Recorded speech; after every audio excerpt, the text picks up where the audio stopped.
The call came 3 days before New Year's Eve while I was in a video conference with my Singapore office.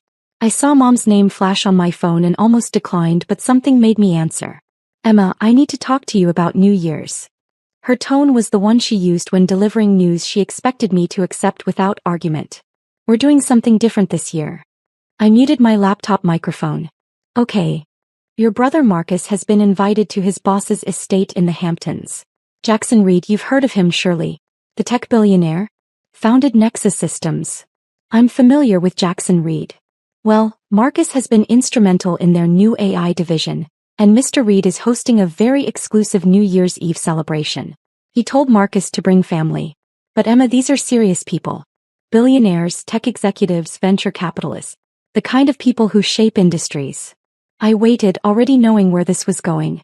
"So we think it's best if you sit this one out. Nothing personal, sweetheart, but you're in academia. These people operate in a different stratosphere. Marcus needs to make the right impression, and having his sister there, well, you understand. Someone might ask what you do, and I teach business ethics at a state university. Isn't exactly impressive enough," I finished. "I knew you'd understand. We'll do something with you in January. Maybe brunch." "Sure, Mom." Marcus will be so relieved.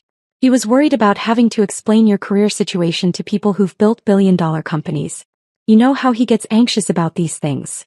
The line went dead. I unmuted my microphone and returned to the conference call, where my team was discussing the quarterly performance of my semiconductor manufacturing holdings in Southeast Asia. The irony wasn't lost on me. My assistant, Catherine, knocked and entered with her tablet. "Your 3 o'clock is ready. The Deloitte team is here for the year-end portfolio audit. Give me 5 minutes." After the Singapore call ended, I stood at my office window looking out at the Manhattan skyline. 42 floors below, the city moved with its usual chaotic energy.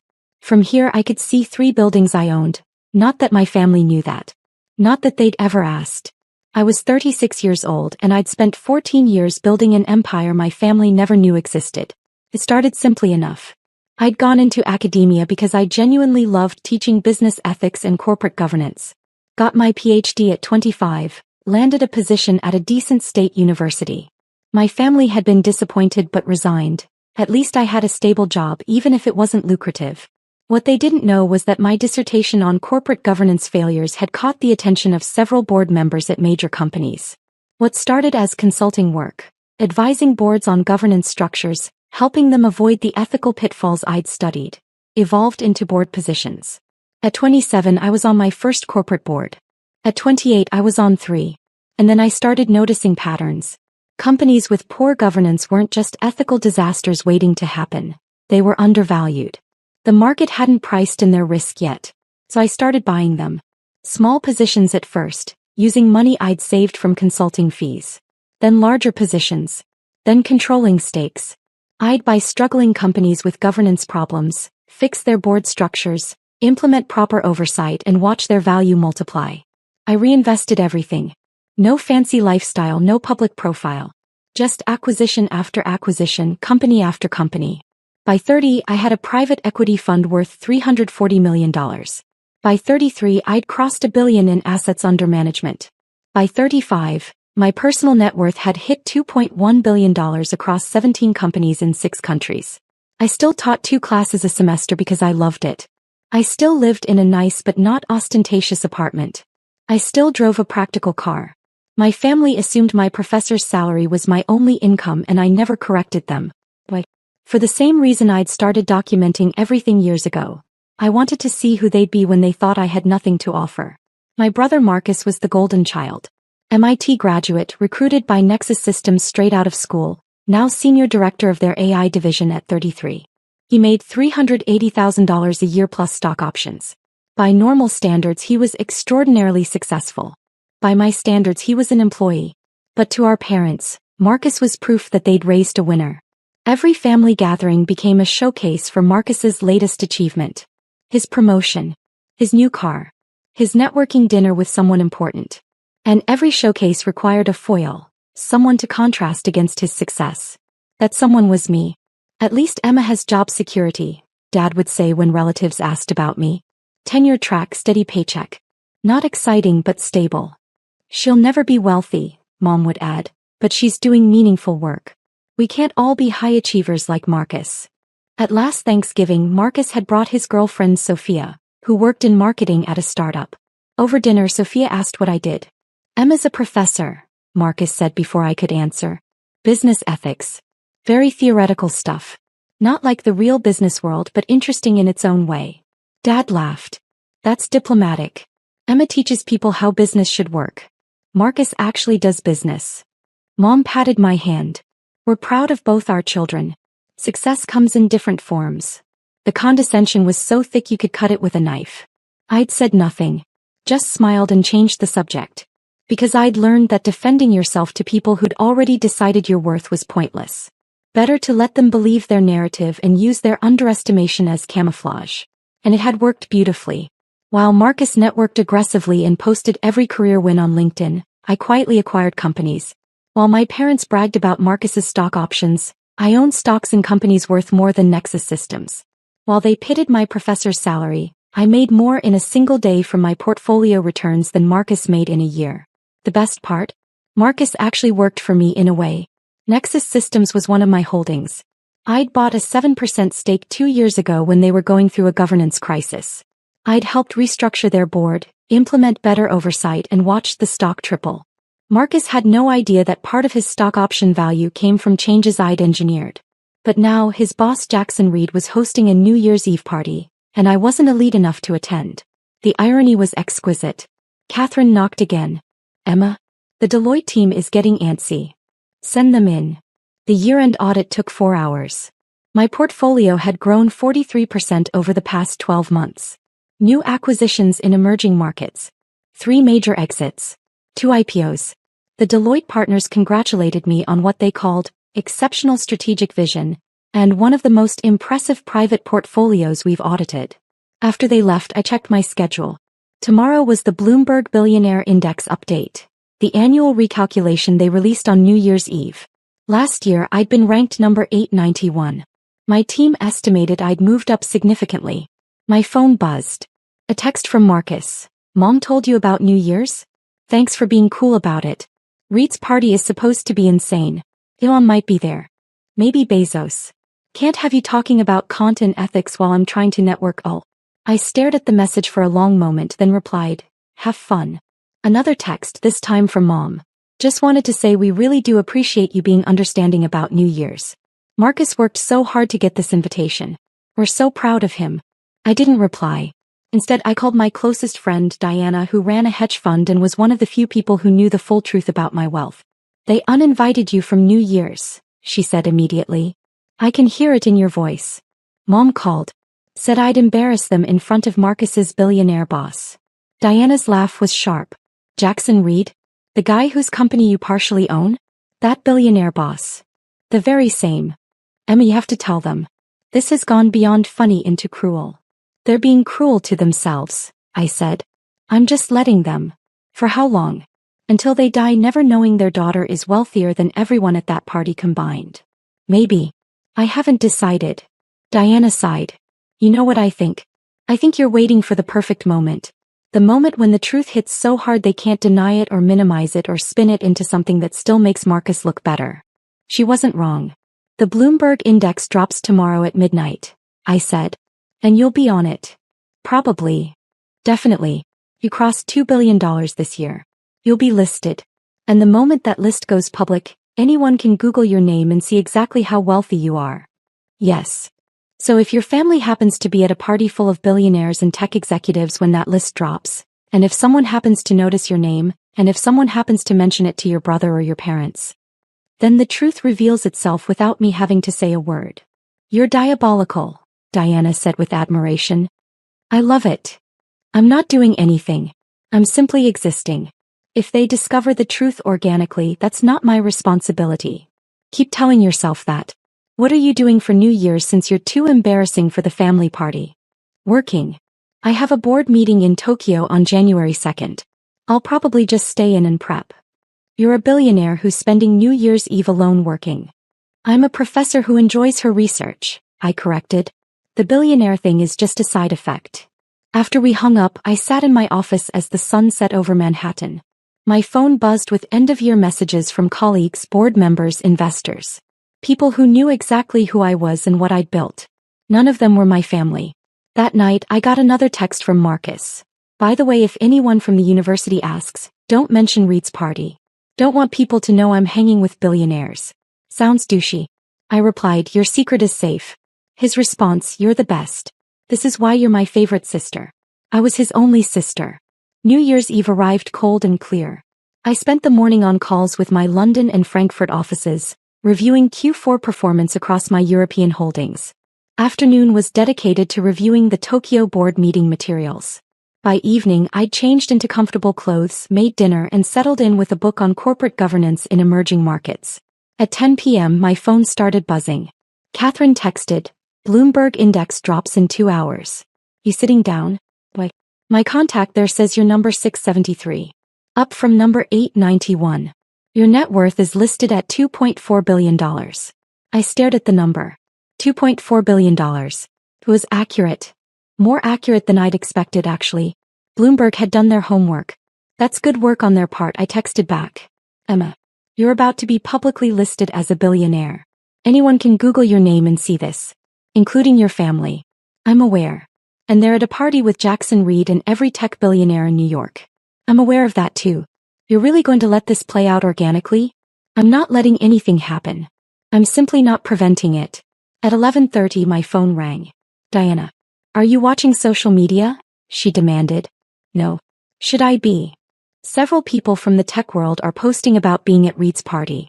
I just saw a picture that includes your brother in the background. He's there, Emma. He's there with your parents, and in 90 minutes the Bloomberg list drops. Okay. Okay? That's all you have to say. What do you want me to say? I can't control when Bloomberg publishes their index.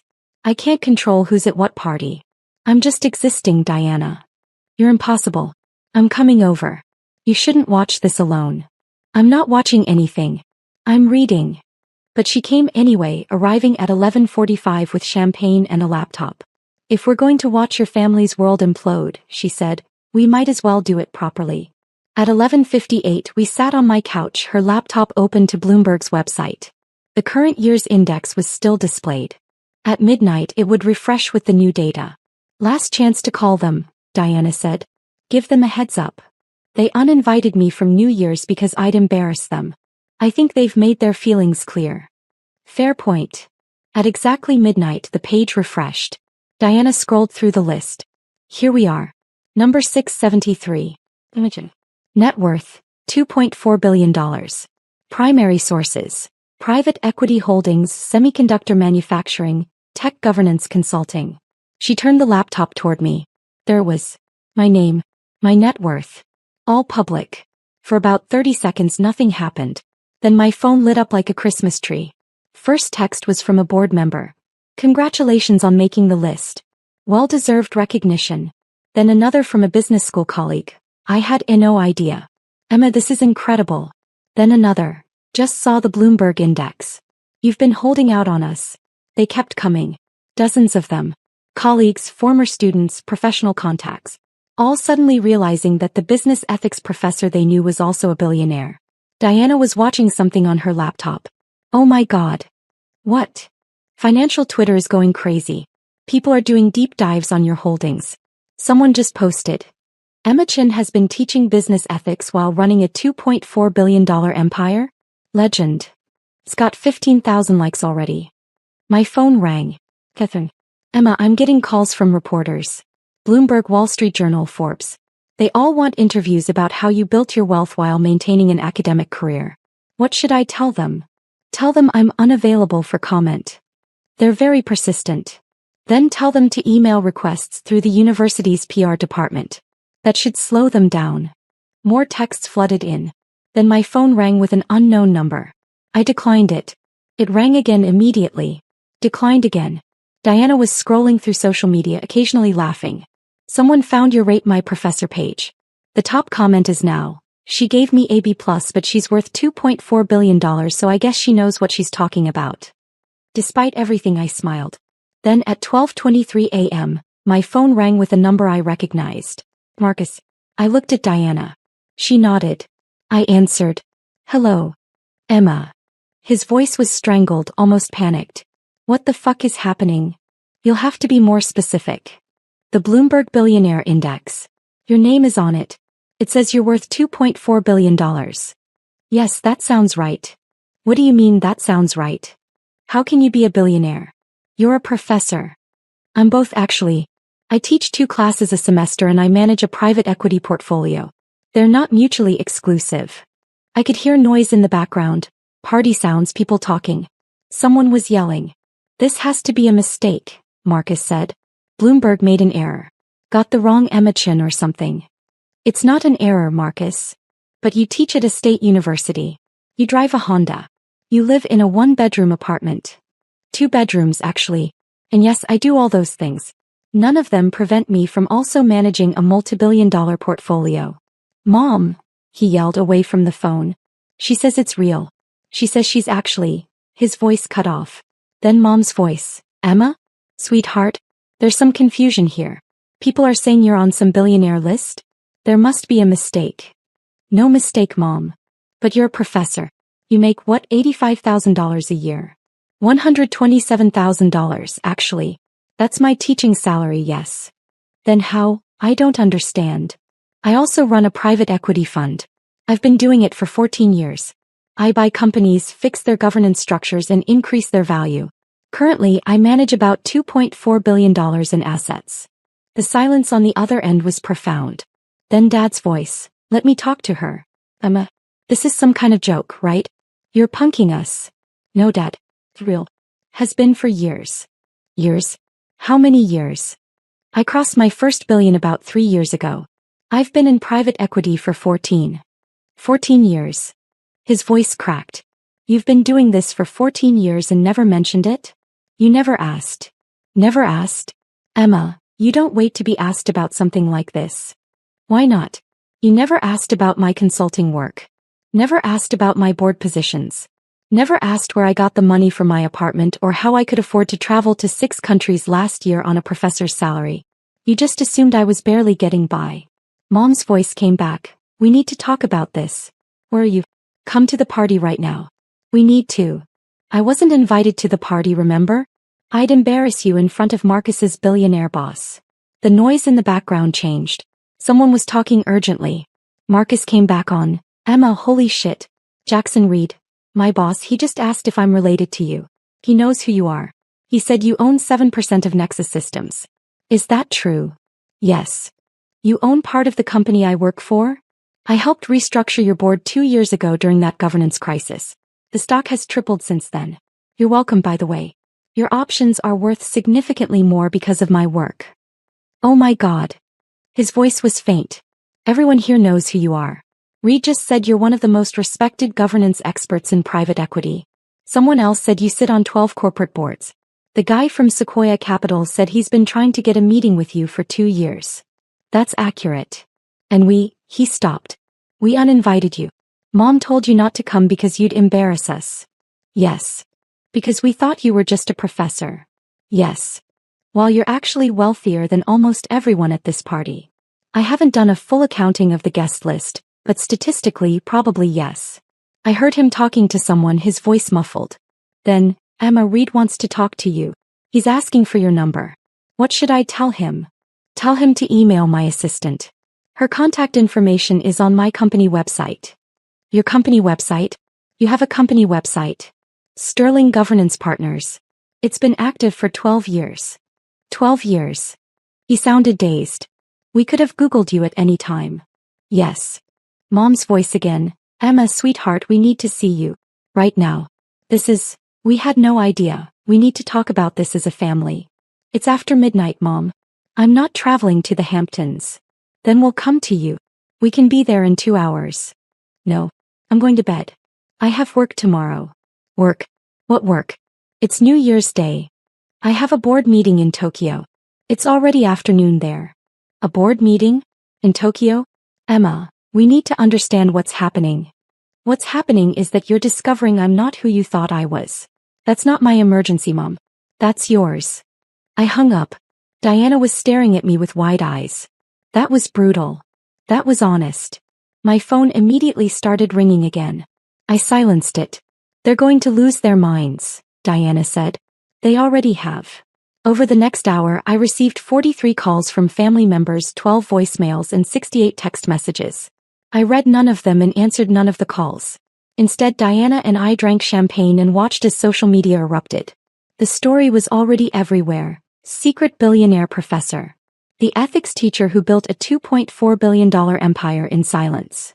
Most humble billionaire on the list? Someone had found an old interview I'd done about corporate governance and posted it with the caption, "She was teaching billionaires how to run their companies while pretending to be broke." A former student tweeted, "Professor Chin gave me a C+ on my ethics final and I was mad. Now I find out she's a billionaire who actually does ethics in business. That C+ might have been generous." Diana was reading something on her laptop and laughing. Someone found Marcus's LinkedIn. He posts about his job constantly. Lots of humble brags about working with important people. And now everyone's commenting, "Does your sister teach a masterclass in humility? And your sister owns part of your company and never told you? That's next level family dynamics." Poor Marcus. Poor Marcus nothing. He texted UL about talking about Kant while he networked. He earned this. At 2 a.m., my phone rang with a number I didn't recognize. I almost declined, but something made me answer. "Miss Chin? This is Jackson Reed. I hope I'm not calling too late." I sat up straighter. "Mr. Reed, this is unexpected. I'm at my New Year's party, and I've just had a very interesting conversation with your brother and parents. They seemed surprised to learn about your career." "That's accurate. I wanted to reach out personally. First, to apologize. Your brother mentioned that you weren't invited to tonight's event because your family thought you'd be out of place among elite guests. I find that darkly ironic, given that you're one of the most accomplished people who could have been here. I appreciate that. Second, I wanted to thank you. Your work restructuring Nexus's board 2 years ago saved this company. The governance framework you implemented has been transformative. I've recommended your firm to a dozen other CEOs. I'm glad it was valuable. Third, I'm deeply embarrassed that I didn't make the connection earlier.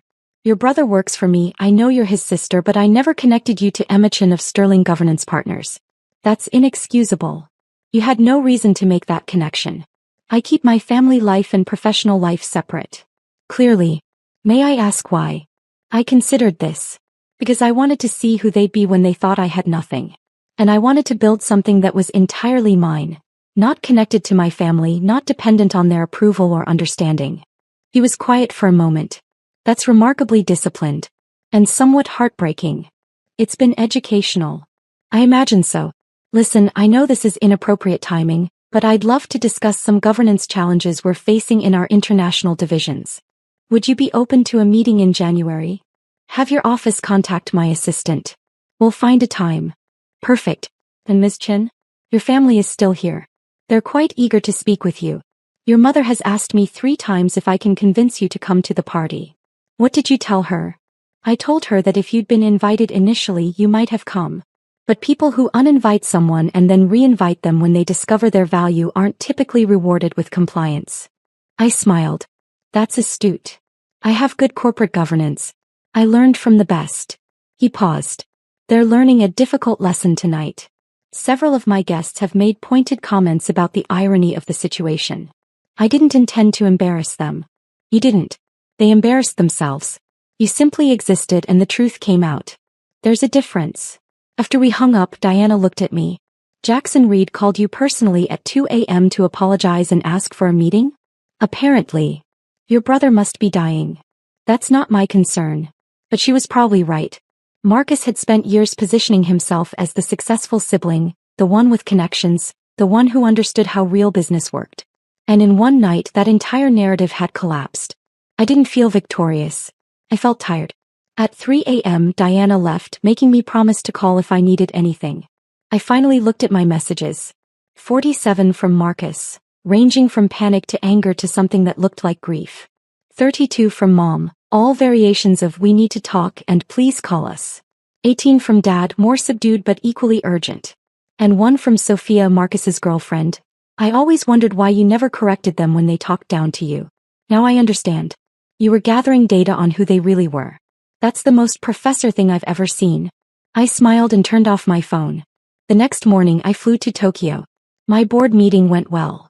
We finalized a merger that would create a semiconductor manufacturing giant worth $1.8 billion. I returned to New York on January 3rd to find 143 missed calls from family members. I finally called my parents on January 4th. Mom answered immediately. Emma. Thank God. We've been trying to reach you for days. I was in Tokyo for work. Work. Right. Your board meeting. She said it like she was still processing that those words applied to me. Emma, we need to see you. We need to talk about everything. Okay. Can you come to dinner tonight? No. I have a faculty meeting. Tomorrow then? I'm teaching tomorrow evening. You're still teaching? Dad's voice joined. They had me on speaker. Emma, you're a billionaire. Why are you still teaching? Because I love teaching. My wealth doesn't change that. But you could do anything. You could retire, travel, enjoy your money. I enjoy teaching. I enjoy my research. I enjoy fixing broken companies. Why would I stop doing things I enjoy? Mom's voice cracked. We just don't understand why you never told us. 14 years, Emma. 14 years of letting us think you were struggling. I never said I was struggling. You assumed that. But you never corrected us. You never asked. In 14 years, neither of you asked me a single substantive question about my work. You asked if I was still doing the teaching thing, or if I'd thought about a real career. You never asked what companies I consulted for, what boards I sat on, what my research actually involved. You just assumed I was barely scraping by, and that assumption was enough. The silence stretched out. Finally, Dad spoke. We failed you. Yes, I said simply. You did. Can we fix this? Mom asked. Can we start over? I don't know. That depends on whether you can respect me when I'm not performing success for you. Whether you can value me when I'm not exceeding your expectations in ways you understand. Of course we can. Can you though? Because right now you're interested in me because I'm a billionaire. Because I embarrassed you at Marcus's boss's party. Because I'm suddenly valuable in ways you recognize. But I'm the same person I was on December 30th, when you uninvited me from New Year's. The only thing that changed is your perception. That's not fair, Dad said. We're your parents. We love you. Do you? Or do you love the version of me that fits your narrative? Because when I didn't fit that narrative, when I was just a professor who didn't make you proud, you uninvited me from family events. You dismissed my career. You used me as a contrast to make Marcus look better. We never meant, Mom started. Intent doesn't matter, Mom. Impact does. That's something I teach in business ethics. You can't judge an action solely by the intent behind it. You have to look at the consequences. Marcus's voice joined. Emma, I'm here too. I need to apologize. For everything. For every time I introduced you as just a professor. For every time I talked over you at family dinners. For that text about Kant. For not inviting you to New Year's. I appreciate that. Reed asked me yesterday if I knew you owned part of Nexus. I had to tell him no, I had no idea my sister was a major shareholder in the company I work for. Do you know how that felt? I imagine it felt humiliating. It did. And I earned that humiliation. Every bit of it. Yes, you did. Can I ask you something? His voice was quiet. Why did you let it go on so long? You could have corrected us years ago. One conversation and we would have known. Why wait until it exploded publicly? I thought carefully about my answer. Because I needed to see who you all were when you thought I had nothing to offer. I needed to see if your love and respect were conditional on success. And I needed to build something that was completely separate from this family, something you couldn't claim credit for or diminish. And now you know, he said. Our love was conditional. Our respect was transactional. Yes. Mom was crying. What do we do now? How do we fix this? You start by understanding that you can't fix 14 years of dismissal with an apology. You start by recognizing that the daughter you pitted was succeeding beyond anything you could imagine.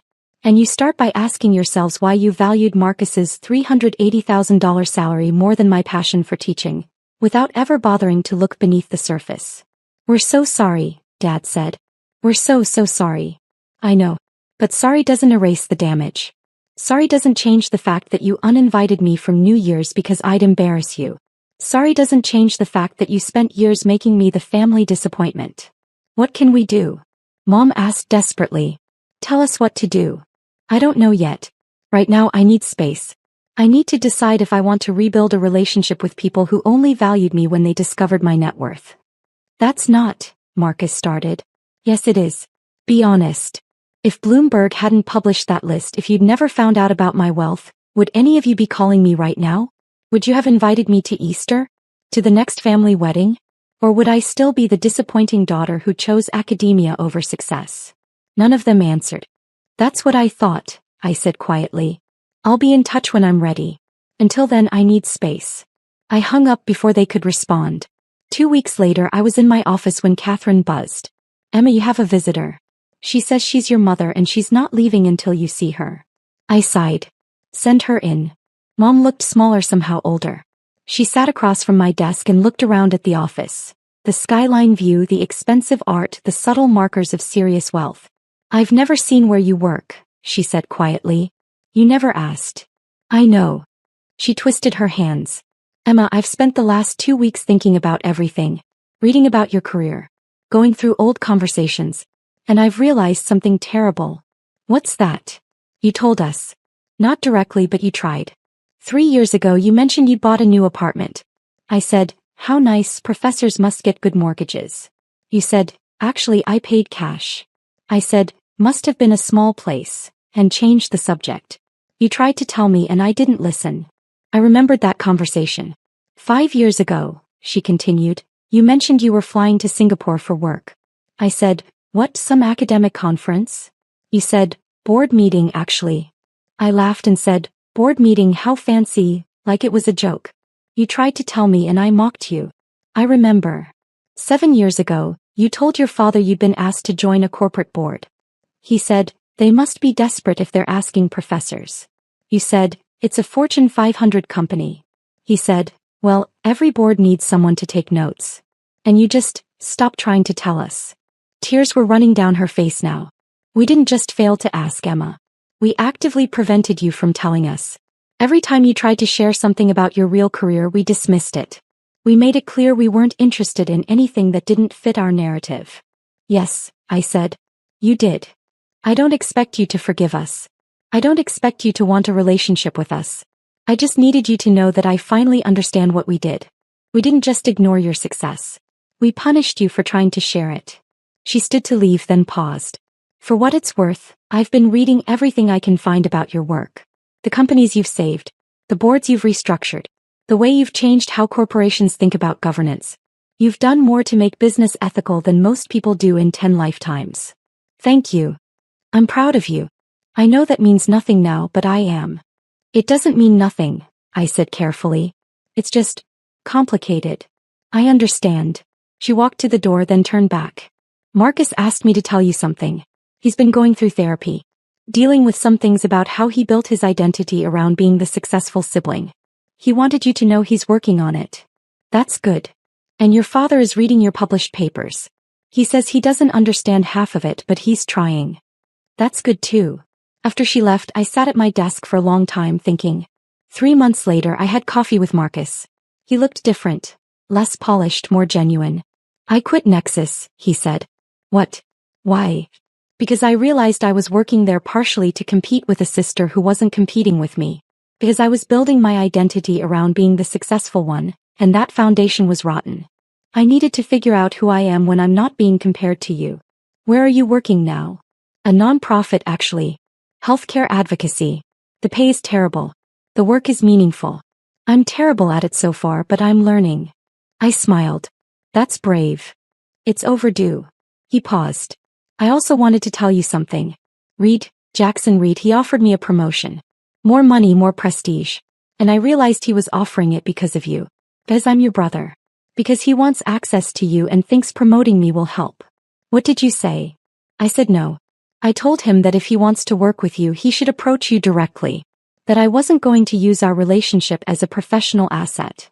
He looked at me. I've spent years diminishing you to elevate myself. I'm done with that. I appreciate that. Can we? He struggled with the words. Can we be siblings again? Real siblings, not competitors. I'd like that, I said. But it's going to take time. I understand. I've got time. 6 months after the Bloomberg list dropped, my family and I met for dinner. Not at their house, not at a fancy restaurant, but at a small Italian place near my apartment. We talked carefully, honestly. They asked real questions about my work. I asked about theirs. We didn't pretend the past 14 years hadn't happened. We didn't pretend everything was fine. But we started to rebuild. Mom asked what had finally made me successful. I corrected her. Not what made me successful. What made you finally see that I'd been successful all along? She nodded, accepting the correction. Dad asked if I resented them. I told him the truth, sometimes. But mostly I'm grateful. You taught me that my worth isn't dependent on external validation. You taught me to build things quietly and let the work speak for itself. You taught me that being underestimated is an advantage. Those are terrible lessons for parents to teach, he said quietly. Maybe. But I learned them well. A year after New Year's Eve, I was giving a guest lecture at Harvard Business School. The topic was corporate governance, but someone asked about my family. I hear you built your entire career in secret from your family. Is that true? Not secret, I corrected. I just didn't advertise. There's a difference. But why? Most people want recognition from their families. I thought carefully. Because I wanted to see who they'd be when they thought I had nothing. I wanted to know if their love was conditional. And I wanted to build something that was entirely mine, not connected to family expectations, not dependent on their approval. And what did you learn? I learned that most people's love is more conditional than they'd like to admit. I learned that being underestimated is a strategic advantage. And I learned that the only validation that matters is the value you create. Do you regret how it happened? The public discovery. No. If I'd told them privately, they could have controlled the narrative. They could have minimized it or spun it somehow. The public discovery meant they had to confront the full reality all at once.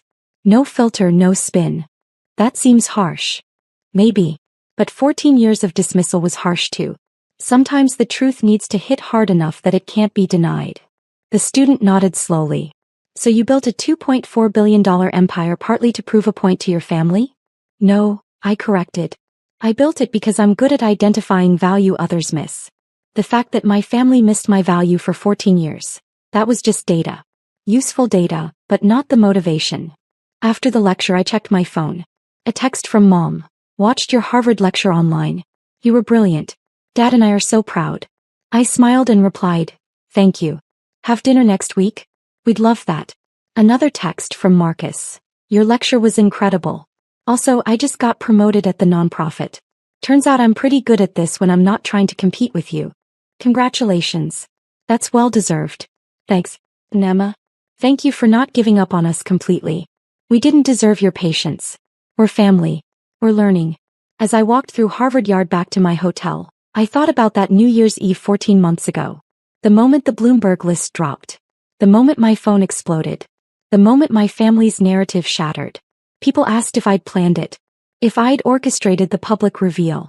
The truth was simpler. I'd just lived my life. Built my companies. Taught my classes. The Bloomberg list was going to publish regardless. My family was going to be at that party regardless. The collision was inevitable. I hadn't engineered their humiliation. I'd simply stopped protecting them from reality. And reality, as I teach in my business ethics classes, has a way of making itself known eventually. You can ignore it, dismiss it, pretend it doesn't exist. But eventually the truth emerges. Sometimes at midnight on New Year's Eve. Sometimes in front of your billionaire boss. Sometimes in the form of a Bloomberg ranking that proves the daughter you dismissed is wealthier than everyone at the party combined. The truth doesn't need revenge. It just needs time. And I'd given it 14 years. That was enough.